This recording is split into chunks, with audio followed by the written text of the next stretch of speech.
The dependable pack mule, perhaps most associated with their use by the British, American and Commonwealth armies in the jungles of the Far East during the Second World War. However, in the 1950s, a new type of mule would be introduced by the American Army that would see the carrot-loving workhorses be put to rest after years on the front lines. The M274 Half Ton utility platform truck, dubbed the Mechanical Mule, was this replacement. However, this mule didn't need to be led, fed or watered by the troops that used it. The concept for a small but practical load-bearing vehicle was put into development in the later stages of the Second World War. Willis Overland Motors applied for a patent for the Jungle Burden Carrier in December of 1944. The design featured a flatbed with a simple two-cylinder engine.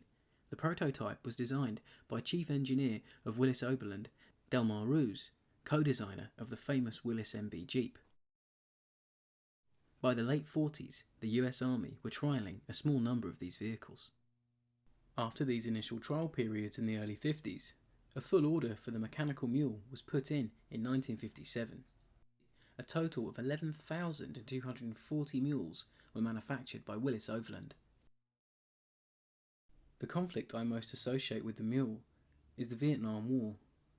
The vehicle saw extensive use by the US Army and Marine Corps over the course of that conflict.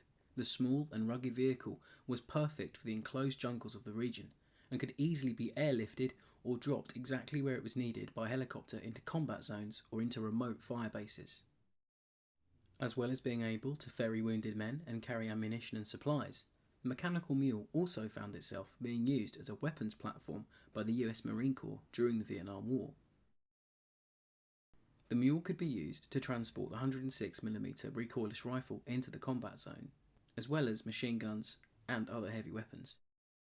This method of using the mule as a platform for a recoilless rifle would come into its own during the Battle for Hue in 1968.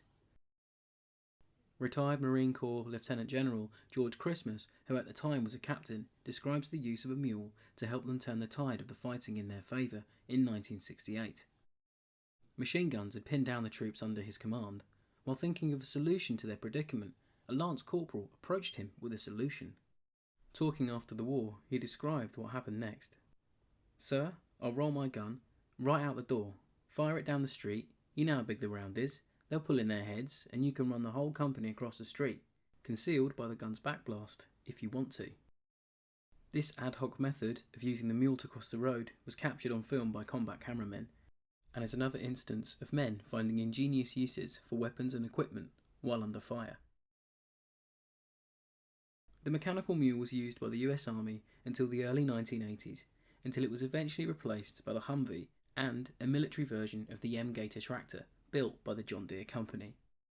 The mule was well liked by the men that used it in Vietnam, and for me remains one of the iconic vehicles from that conflict. Thanks for watching. I hope you enjoyed this look at one of my personal favourite vehicles from military history. Remember to like and share and hit that bell and you won't miss out on any more military history. I'll catch you in the next one.